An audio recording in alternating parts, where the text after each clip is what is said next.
BBM সলিউশনের পক্ষ থেকে সবাইকে জানাই অভিনন্দন ও শুভেচ্ছা।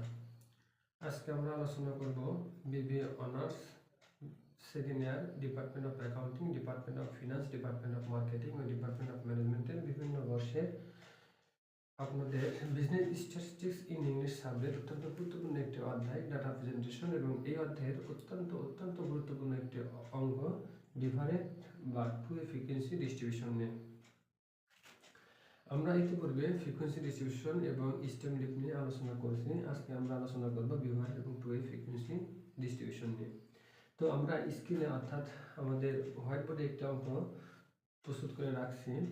এখানে অ্যাকাউন্টিং এবং স্ট্যাটিস্টিক্স দুইটা বিষয় আমরা তুলে ধরছি। অ্যাকাউন্টের কিছু মার্ক দেওয়া আছে এবং স্ট্যাটিস্টিক্সের কিছু মার্ক দেওয়া আছে।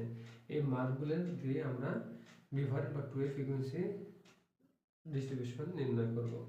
তো শুরুতে আমাদের করতে হয় কি, গণসংখ্যা স্বাভাবিক করতে হলে শুরুতে আমাদের করতে হবে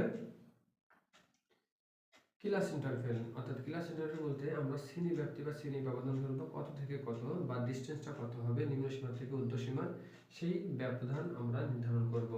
এবং এই নির্ধারণ করার জন্য আমাদের নির্দিষ্ট সূত্র আছে। আমরা যেহেতু এখানে দুইটা চলক আছে, আমরা দুইটা চলকের বা দুইটা বিষয়ের আমরা আলাদা আলাদাভাবে ক্লাস ইন্টারভেল নির্ণয় করব। তো আমরা শুরুতে অ্যাকাউন্টিং এর ক্লাস ইন্টারভেল নির্ণয় করছি, এবং ক্লাস ইন্টারভেল আমরা এখানে বোঝার সুবিধার্থে আমরা নাম ব্যবহার করেছি। অর্থাৎ ক্লাস ইন্টারভেল আমরা বের করব এক্স এর, আর এক্স বলতে অ্যাকাউন্টিং এর। তো ক্লাস ইন্টারভেলের সূত্র কি? ক্লাস ইন্টারভেলের সূত্র হচ্ছে range 1 plus 3 double two log n।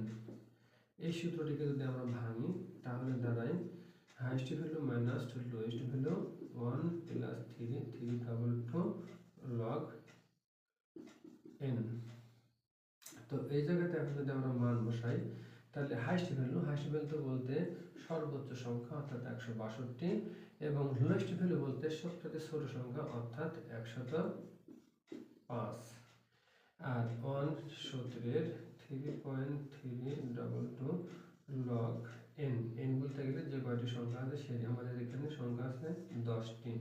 162 থেকে যদি আমি 105 বাদ দেই, 162 থেকে 105 বাদ দিলে হবে কত?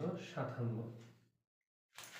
তাহলে এই জায়গাতে আমরা দেব হচ্ছে 57, এখানে হচ্ছে 1, আর এই জায়গাতে 3 ইন্টু 3 ডাবল টু আর লগ এর মান হচ্ছে 1।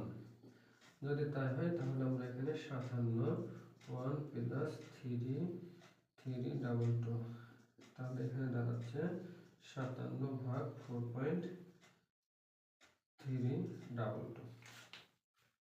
এখন এটা আমরা বের করে একটা শ্রেণী ব্যাপ্তি নির্ণয় করব। তো শ্রেণী ব্যাপ্তিটা হচ্ছে আমরা আনুমানিক ধারণা পাবো। তো এখানে আসছে কি 57 ভাগ 4.3 ডাবল টু, তাহলে কত আসলো? 13.18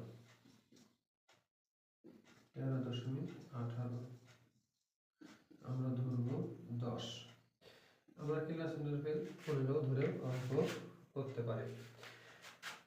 আমরা ইতিপূর্বে যখন শুধু ফ্রিকোয়েন্সি ডিস্ট্রিবিউশন করছি তখন আমরা এই বিষয় নিয়ে আলোচনা করছি যে আমরা ক্লাস ইন্টারভেল ধরবো 9 দিনের লেখক এবং আমাদের জাতীয় বিশ্ববিদ্যালয়ের রেফারেন্স বুক স্পিক উত্তর বই অনুসারে 5, 10, 15, 20, 25, 30 এরকম ভাবে। তো ঠিক এখানে আমাদের আসছে 13.18। আমরা 10ও ধরতে পারি, আবার 15 ধরে অঙ্ক করতে পারি।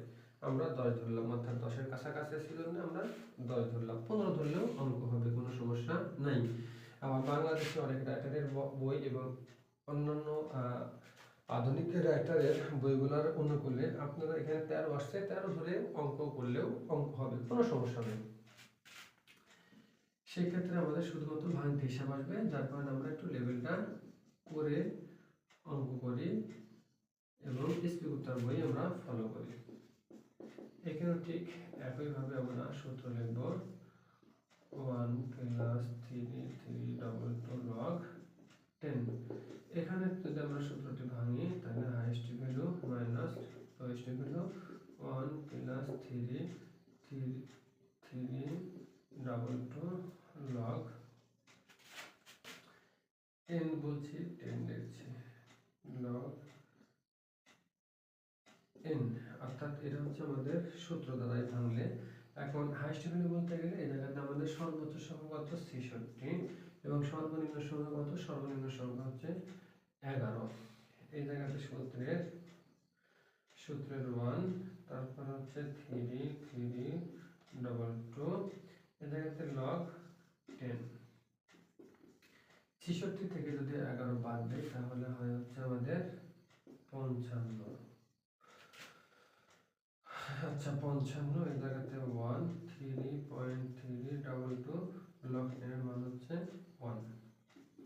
তাহলে এই হচ্ছে 55, এখানে হচ্ছে 1 3.322। এখন দাঁড়ানো হচ্ছে 55, তারপরে কত 4.322। তাহলে এটাকে যদি আমরা ভাগ দিই তাহলে এখান থেকে আমরা একটা রেজাল্ট পাবো, অর্থাৎ 55 ভাগ 4.322, এখানে আসছে কত 12.72, অর্থাৎ এখানে আমরা ক্লাস ইন্টারভ্যাল দেবো 10। এই হচ্ছে আমাদের ক্লাস ইন্টারভ্যাল নির্ধারণ করলাম। এখন আমরা এই 10 উভয় পক্ষে 10 ধরে আমরা অঙ্ক করব। এপারে 12 এপারে 13 ধরে যদি আপনারা অঙ্ক করেন কোনো সমস্যা নেই। আর আমরা জানি যে ক্লাস ইন্টারভ্যাল দুই ধরনের হয়ে থাকে, এক্সক্লুসিভ এবং ইনক্লুসিভ। আমরা এই ক্লাস ইন্টারভ্যাল সম্পর্কে বিস্তারিত আলোচনা করেছি আমরা যখন ফ্রিকোয়েন্সি ডিস্ট্রিবিউশন নির্ণয় করেছি, অর্থাৎ বিগত ক্লাসে। আপনারা সেই ক্লাসটা ফলো করলে আপনারা ক্লাস ইন্টারভ্যাল সম্পর্কে আরও ভালো ধারণা পাবেন। আমরা এখন কথা না বলে চলে যাব সরাসরি ডিভাইড ফ্রিকোয়েন্সি ডিস্ট্রিবিউশনে।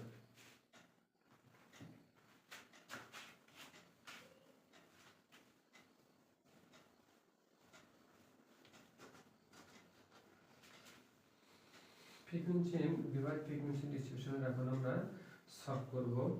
তো সলভটা কেমন দেখুন, ক্যালকুলেশন অফ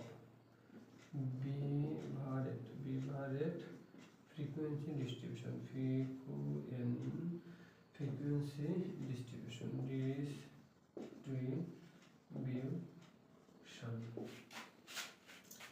এটার ঘর হচ্ছে আমরা করতেছি দেখুন,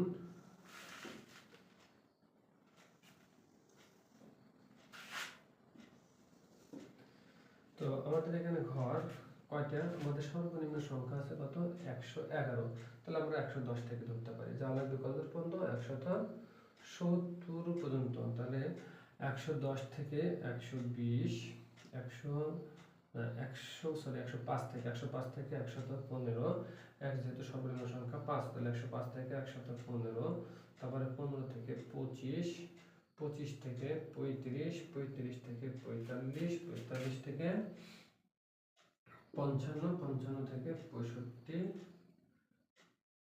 65 এ পর্যন্ত আসলে আমাদের হবে। তাহলে আমরা ঘর পেলাম 1 2 3 4 5 6। আচ্ছা এদিকে আমাদের ক্লাস ইন্টারভ্যাল সর্বনিম্ন কত 11, তাহলে আমরা 10 থেকে ধরবো, তাহলে 10 20 30 40 50 60 70, অর্থাৎ 1 2 3 4 5 6 7। তাহলে এই জায়গাতে আমরা এদিকে দিলাম অ্যাকাউন্টিং অর্থাৎ এক্স, এদিকে দিলাম আমরা স্টার সি অর্থাৎ ওয়াই। তাহলে এদিকে আমাদের ক্লাস লেভেল কত থেকে 105 থেকে 115, 115 থেকে 125, 125 থেকে 135, 135 থেকে 145, 145 থেকে 155 আর 155 থেকে 165। আমাদের সর্বোচ্চ সংখ্যা থাকা লাগবে, আমাদের সর্বোচ্চ সংখ্যা ছিল 62, তাহলে 155 থেকে 65 মধ্যে 62 আছে, আমাদের আর ঘর নেওয়ার দরকার নাই। ফ্রিকোয়েন্সি এদিকে আমাদের সর্বনিম্ন 11, আমরা এখানে ধরবো 10 থেকে, অর্থাৎ 10 থেকে 20, 20 থেকে 30, 30 থেকে 40, 40 থেকে 50, 50 থেকে 60, 60 থেকে 70, 10 থেকে 20, 20 থেকে 30, 30 থেকে 40, 40 থেকে 50, 50 থেকে 60, 60 থেকে 70। আমাদের সর্বোচ্চ সংখ্যা ছিল 66, অর্থাৎ 60 থেকে 70 এর মধ্যে 66 আছে। এই হচ্ছে আমাদের ঘর, অর্থাৎ ফ্রিকোয়েন্সি ডিস্ট্রিবিউশনের এটা হচ্ছে আমাদের ঘর।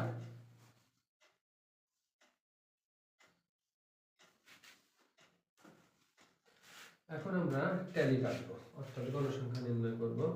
আমার হাতের দিকে ফলো করুন। 111, প্রথম ঘরে x এর মান কত? 111। কার মধ্যে আছে? এই ঘরের মধ্যে আছে। তাহলে 111 এবার y কত আছে? 25। কোন ঘরের মধ্যে আছে? দেখুন 20 থেকে 30, অর্থাৎ দ্বিতীয় ঘরে। দুইটায় যে ঘরে আছে সেখানে একটি দাগ। তাহলে 111 শেষ, আমাদের 25 শেষ। 123 কোন ঘরে আছে? 115 থেকে 125, এই ঘরের মধ্যে আছে কত? 123। নিচে কত? 14, অর্থাৎ 10 থেকে 20 এর মধ্যে 14। আবার ফলো করুন। 105 কোন ঘরের মধ্যে আছে? এই ঘরের মধ্যে আছে কত? 11, 10 থেকে 20 এর মধ্যে 11।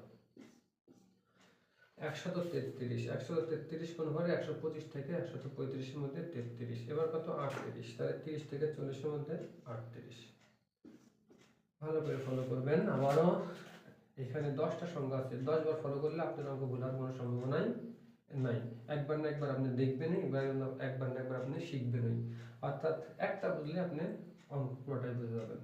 142 কোন ঘরে আছে? 142, 142 আছে 135 থেকে 45 এর মধ্যে। এখানে নিচে কত? 46, খুঁজুন 46, তাহলে 40 থেকে 50 এর মধ্যে 46, এখানে একটি দাগ। 148, 145 থেকে 50 এর মধ্যে 48, নিচে কত? 33, তাহলে 30 থেকে 40 এর মধ্যে 33। এবার কত? 159, 159, 155 থেকে 65 এর মধ্যে 59, নিচে কত? 28, অর্থাৎ 20 থেকে 30 এর মধ্যে 28। 149, 45 থেকে 55 এর মধ্যে 49, নিচে কত? 53, 53, 53, 50 থেকে 60 এর মধ্যে 53। এবার কত? 153, এবার এই ঘরে আছে মান কত? 48, 48, 40 থেকে 50 এর মধ্যে 48। 162, 162 এই ঘরের মধ্যে আছে। তারপরে মান কত? 66, অর্থাৎ সবার শেষের ঘরে শেষ। এখন আমরা ফ্রিকোয়েন্সি নির্ণয় করব কিভাবে? এই যে সারি অনুসারে 1 2, অর্থাৎ এখানে 2, এইভাবে এই যে 1, তারপর নাই নাই, এই 1 2, তারপরে 1 2, তারপরে 1 2, তারপরে 1 1। এবার আমরা এদিক দিয়ে টোটাল টানবো। 1 2 1 1 1 1 2 3 1 2। এবার গুনুন। 2 আর 1 3, 3 আর 1 4, 4 আর 1 5, 5 আর 3 8, 8 আর 2 10, 2 4 6 8 9 10, অর্থাৎ এখানে দুই দিক দিয়ে এসে আমাদের মূল যে সংখ্যা সেটা মিলে যাবে, অর্থাৎ 10। আশা করি আপনারা ডিভাইড ফ্রিকোয়েন্সি ডিস্ট্রিবিউশন অত্যন্ত সহজভাবে বুঝতে পারছেন। তারপর যদি কোনো রকম প্রশ্ন থাকে তাহলে অবশ্যই আমাকে আপনারা প্রশ্ন করবেন কমেন্ট বক্সে, হোয়াটসঅ্যাপে, মেসেঞ্জারে। আমি আপনাদের সমস্যা দূর করার চেষ্টা করব। তাছাড়া আপনারা একবার না বুঝলে যদি ভিডিওটি আবার রিপিট দেখেন, আশা করা যে আপনারা অবশ্যই অঙ্কটি বুঝে যাবেন। এবং পরীক্ষার জন্য অত্যন্ত ইম্পর্টেন্ট একটি অধ্যায়, আপনাদের সামনে জানুয়ারি মাসের পরীক্ষা, এই ডিভাইড ফ্রিকোয়েন্সি ডিস্ট্রিবিউশনটি আসার মতো একটি অধ্যায়। অবশ্যই আপনারা প্রিপারেশন নিয়ে যাবেন।